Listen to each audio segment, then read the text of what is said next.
Imagine being lost in a freezing forest, alone and scared.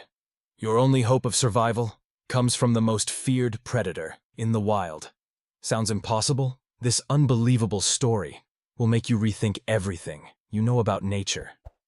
It was a cold, foggy evening in the heart of Yellowstone National Park. The air was thick with mist, and the towering pine trees seemed to vanish into the gray sky. A biting chill filled the air, making every breath visible as tiny clouds. The park's vast wilderness, usually a sight of serene beauty, felt eerily quiet, except for the occasional rustling of leaves and the distant howl of the wind. It was the kind of evening where nature's magnificence could quickly turn into something unpredictable and dangerous. A family of 4 had stopped by one of the park's scenic viewpoints. The parents, Sarah and David, were eager to capture the perfect photo of the breathtaking landscape. Their 8-year-old son, Ethan, was busy pointing out shapes in the clouds, laughing with excitement. And then there was little Emma, just 4 years old. Her wide eyes sparkled with curiosity as she wandered close to the edge of the trail, drawn by the sheer wonder of the wilderness around her. Amid the laughter and the clicks of the camera, no one noticed how easily distractions crept in. They were so captivated by the view that they didn't realize Emma had taken a few steps too far and disappeared into the trees. Emma was the youngest in the family, just 4 years old, with a head full of soft, golden curls and an endless curiosity about the world. She had a way of wandering off, chasing after things that caught her eye: a butterfly, a shiny rock, or the sound of a bird in the distance. That evening, while her parents were distracted by the breathtaking view, Emma's curious little feet led her off the trail. Step by step, she moved further into the dense trees, fascinated by the rustling leaves and the soft crunch of pine needles under her shoes. In her young mind, it didn't feel like danger. It felt like adventure. But in the vast, unfamiliar forest, Emma was walking straight into trouble. As the minutes passed, Sarah and David were so caught up in the beauty around them, they didn't notice the silence that had fallen over the area. Ethan had run off to explore a nearby rock, leaving Sarah and David alone by the edge of the viewpoint. It was Sarah who first realized something was wrong. She turned around to call for Emma, but there was no reply. "Emma?" she called, her voice rising with a hint of worry. David, who had been adjusting the camera, looked up, his eyes scanning the area. "She must be around here somewhere," he said, but his voice carried a sudden tension. Minutes passed, and the fear started to settle in. The couple began to call out for Emma, louder now, searching frantically, but there was no answer. They checked every corner of the viewpoint, but their little girl was nowhere in sight. The air that had once felt crisp and refreshing now felt heavy and full of dread. The panic set in quickly. Sarah's heart raced as she called 911. Within minutes, the park's emergency response team arrived.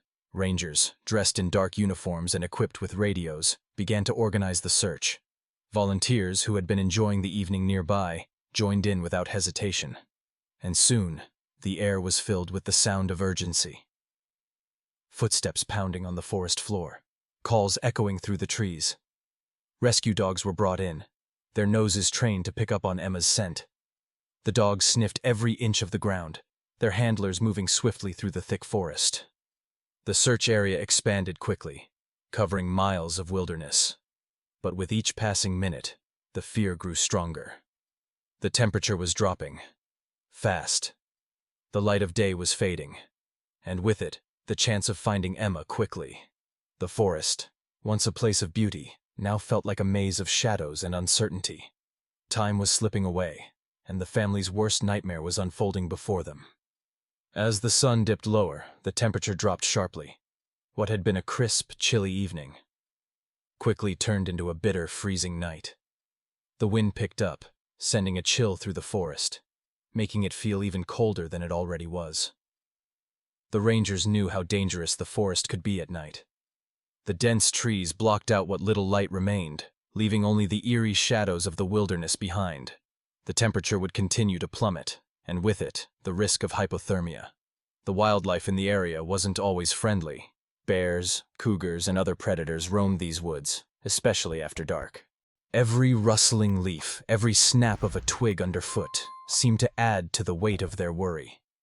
Emma, just a small child, was out there, vulnerable and alone, with the forest closing in around her.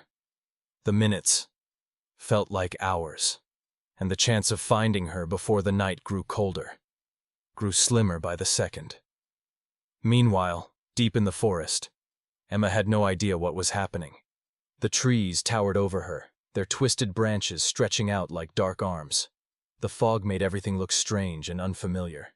Emma hugged her little jacket tightly around her tiny frame, the cold biting at her skin. She had wandered so far from the viewpoint, and now she was lost. The forest, once full of wonder, now felt terrifying. Every sound, every whisper of the wind, seemed to make her heart race. She called out softly, but the only answer was the echo of her own voice, swallowed up by the trees. With each step she took, the forest seemed to grow darker, deeper. Emma's tiny hands shook as she brushed past the thick branches. She could barely see, and fear began to creep in. What if she didn't find her parents? What if no one came to find her? Tears welled up in her eyes as she tried to remember the path back, but the woods all looked the same. The darkness seemed endless, and just when it felt like she might be alone forever, she heard something. Through the dense fog, a shadow moved, silent and steady. At first, Emma thought it was just another trick of the light, a figment of her scared imagination. But then, the shape grew clearer, and she saw it. A wolf. It emerged from the trees, its coat a mix of gray and silver, blending with the mist. The wolf's piercing amber eyes locked onto Emma's, and for a moment time seemed to freeze. His posture was calm, almost too calm. His ears were forward, but his body didn't tense. There was no growl, no sign of aggression. Instead, the wolf stood still, watching her, as if assessing the little girl before him. His presence was powerful, yet strangely gentle. Emma, despite her fear, didn't run. She felt something different. A strange sense of safety, as though this wolf wasn't a threat. The wolf took a few slow steps forward, his paws barely making a sound on the forest floor. He didn't lunge or show his teeth. Instead, he moved closer with caution, his body language almost protective. Emma blinked, unsure of what to do. But the wolf didn't come any closer. He simply watched her, waiting, as if he was there for a reason. The most surprising thing about the wolf wasn't just his presence, it was the way he acted. Most people would expect a wild animal, especially a wolf, to act with aggression or fear.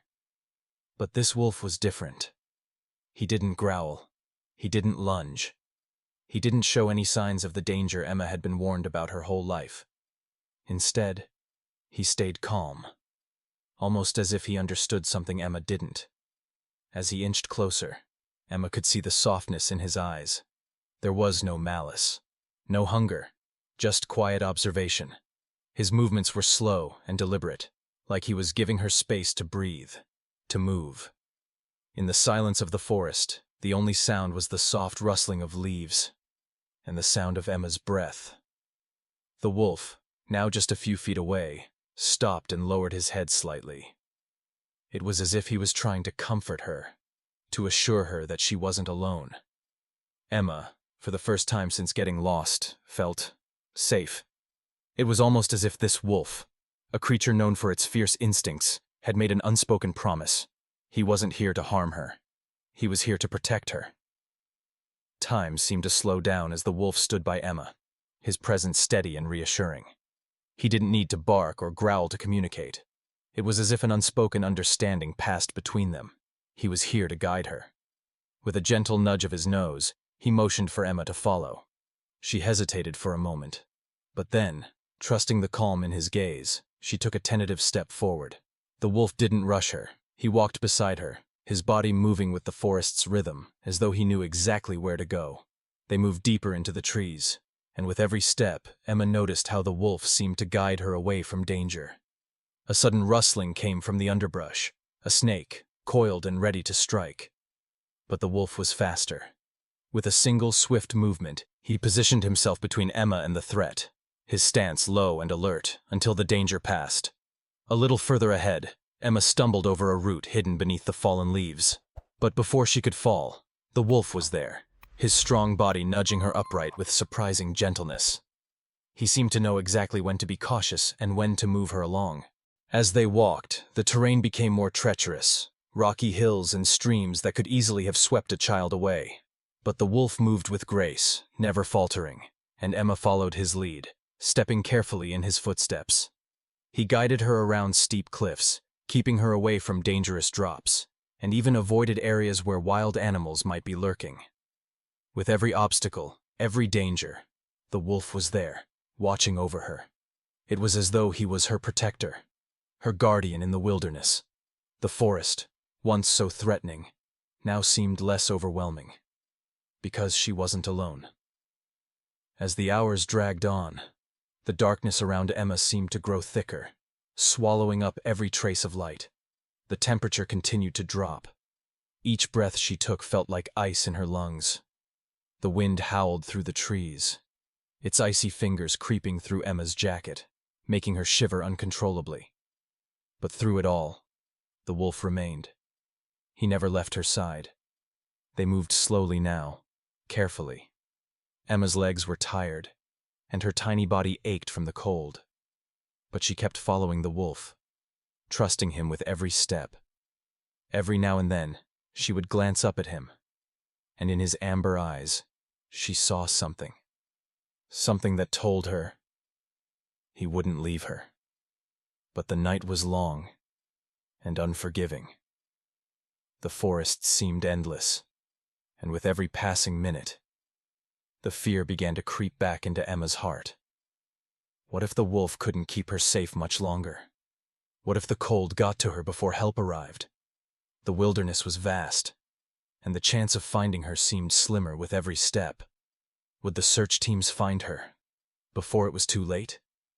Would anyone even know where to look? The howl of a distant coyote sent a chill through Emma's spine. Was it a warning, or was it just the forest's cruel reminder that she was lost, alone in the wild? Every shadow in the trees seemed to hide a new threat. Every breeze carried the whisper of danger. Emma's heart raced, her thoughts clouded with fear. But there was the wolf, always by her side. Would he be enough to guide her through this nightmare? Or would the forest win in the end?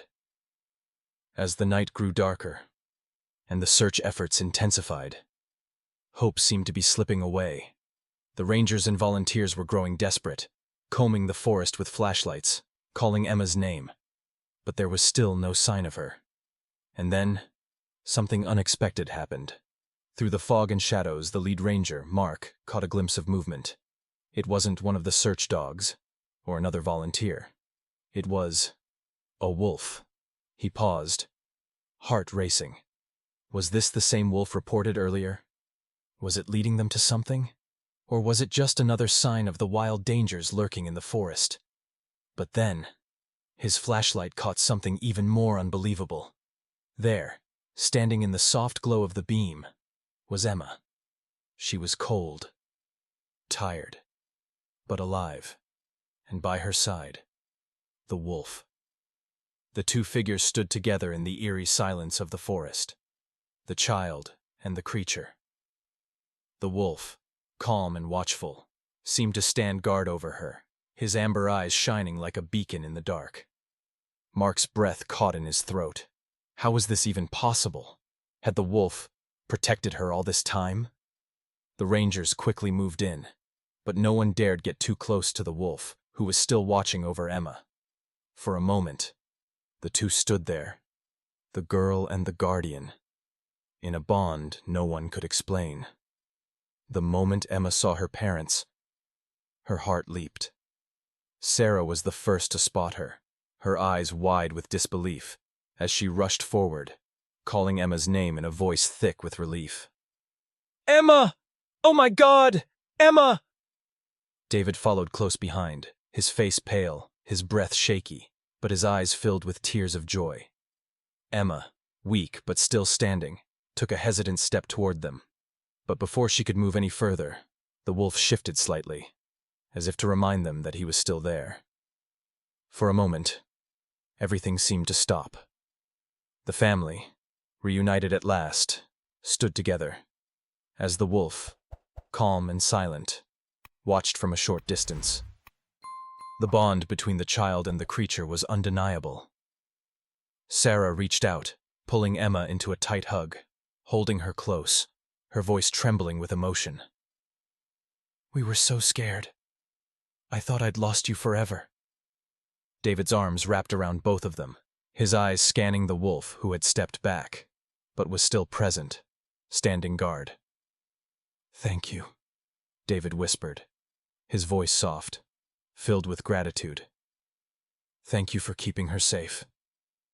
The wolf didn't move. He didn't need to. He had done his part. And now, with the family safe, he turned and disappeared back into the forest. For a moment, it felt like magic, like the wild had given them a miracle. The family, whole again. And the wolf, their silent guardian, fading into the shadows, leaving behind a story no one would ever forget. As Sarah wrapped her arms around Emma, the world seemed to fade away. Her heart was pounding, but her arms held her little girl tighter, as if she might disappear again. Tears streamed down Sarah's face, and through the sobs, she whispered, "You're here. You're really here. I can't believe it." David, still in shock, knelt down beside them. His hands trembled as he gently touched Emma's face, making sure she was real, that she was safe. His voice cracked. "We were so scared. I don't know what I would have done if we hadn't found you." But then, their eyes drifted to the wolf, still standing a few paces away, his amber eyes unwavering. The forest, eerily quiet now, seemed to hold its breath. Sarah wiped her tears and looked at David, her voice shaky. How did he even know where to find her? David could only shake his head, still processing the unbelievable scene before him. "I don't know. But he kept her safe. Through the whole night. He guided her through the woods. He protected her." They both turned back to Emma, still nestled in Sarah's arms, her face tired but peaceful. "But how?" Sarah whispered again. "How did he know?" David's eyes met the wolf's, and in that silent exchange, something unspoken passed between them. The wolf had done something no one expected. He had kept their daughter safe, guided her through the night, and now he was watching them, like he knew his job was done. Sarah took a deep breath, as if trying to wrap her mind around it all. This is a miracle," she said, her voice barely a whisper. We owe him everything." The wolf, as though understanding their gratitude, took one last look, before slowly turning and disappearing back into the darkness of the forest. The family, stunned, could only watch as the creature who had saved their daughter vanished without a sound. As the family watched the wolf disappear into the shadows, something inside them shifted. They couldn't shake the feeling that this wolf wasn't just any wild animal. There was more to his story. The forest, silent once more, seemed to hold its breath, as if waiting for them to understand. The wolf, as it turned out, wasn't just a creature of the wild. He had a past, one that, like so many in the forest, was marked by loss. Before he became a silent protector, he had been part of a pack, a family. They roamed the vast, untamed lands of Yellowstone, hunting together, staying close, protecting each other from the dangers of the wild. But one winter, a terrible storm swept through the park. The snow fell so thick, the winds howled so loud, it was impossible to see anything more than a few feet ahead. The wolf's pack had been caught in the storm. They fought through the freezing cold, trying to find shelter, but the elements were unforgiving. By morning the storm had passed, but the wolf's family was gone. He was left alone, a solitary figure in a vast empty forest. For weeks he wandered, searching, but no other wolves crossed his path. He had lost everything, Years went by and the wolf grew stronger, wiser. But he never forgot the family he had lost. The pain, though dull now, never fully healed. He was alone. Until that fateful evening when he saw a little girl, lost in the forest. Something stirred deep inside him. Something familiar. The same protective instinct he had once felt for his pack, now resurfaced for Emma. He had never forgotten how it felt to be vulnerable, to be alone in the wild, and when he found her, lost and frightened, he couldn't just walk away. This was his chance. To protect again. To give what he had lost. To someone who needed it. And so, he guided her. Through the cold, through the dark, keeping her safe. As though, in that moment, he had found a new family to watch over.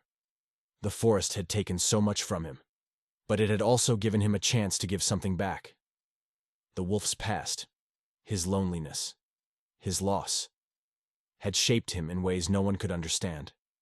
And yet, when he saw Emma, something inside him stirred. Something long buried.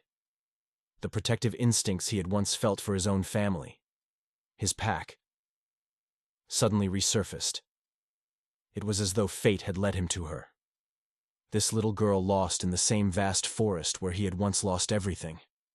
He wasn't just protecting her from the dangers of the wild. He was protecting her from the pain of being alone. A pain he knew all too well. As Emma wandered through the fog, shivering and scared, the wolf stayed by her side, not out of instinct to hunt or protect his territory, but out of compassion. He had lost his family, his pack, and now he had found someone who needed him. Every time the darkness closed in, every time Emma stumbled or feared the cold, the wolf was there. His movements were calculated, not out of aggression, but out of care. He guided her around danger, shielded her from threats, and stayed close, as though he knew the forest had already taken too much from both of them. He could have turned away, but he didn't. He stayed. And in that moment, his action spoke louder than anything the forest could have whispered. The wolf wasn't just a wild animal. He was a creature who had learned the true meaning of protection. He didn't just keep Emma safe. He gave her something rare, something invaluable in the wilderness, the knowledge that, even in the deepest darkness, there's always a light. And sometimes, that light comes from the most unexpected places. As Emma and her parents walked away from the forest, safe and whole, the weight of the night began to sink in. The rescue, the wolf, the bond formed in the wild. It wasn't just a miracle. It was a reminder of something much deeper. Nature, often seen as cold and unforgiving, has its own way of surprising us.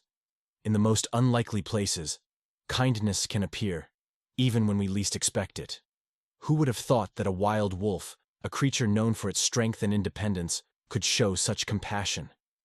In a world where we often hear of danger, violence, and loss, this story stands as a powerful reminder that kindness doesn't always come from familiar places. It doesn't always look the way we expect it to. The wolf didn't owe Emma anything. He didn't have to protect her. He didn't even have to stay. Yet, he chose to. His actions were driven by something greater than survival, something pure. This is the unexpected kindness that exists in the world. It's in the quiet moments, the selfless acts that don't seek recognition. It's in the places we least expect it, like the wilderness, and in the creatures who've experienced pain, but still choose to offer help. Sometimes the most profound acts of love and protection come from the most unlikely sources, and in those moments, we're reminded that kindness, compassion, is something we all have the power to share, no matter who we are or where we come from. As the wolf disappeared into the night, leaving Emma and her family to find their way back to safety, one thing was clear. This wasn't the story of a fierce, untamable creature. It was the story of a protector, a guardian, a being who had, against all odds, shown the world that wolves are not just symbols of fear and danger, but of something much greater. What if we've been looking at wolves all wrong? What if, instead of seeing them as wild, unpredictable creatures, we saw them as protectors, as guardians of the forest, as beings capable of kindness, of selflessness, even when the world doesn't expect it? The next time you hear the distant howl of a wolf, maybe you'll hear it differently. Maybe you'll hear the story of a protector, echoing through the trees, reminding us that, in the wild, there's much more to these creatures than meets the eye. And maybe, just maybe, we'll learn to see the beauty in the unexpected kindness that surrounds us, if only we take the time to look. If this story touched your heart, don't forget to show some love. Hit that like button, share it with someone who needs a little hope today, and subscribe for more amazing stories that remind us of the unexpected kindness in the world.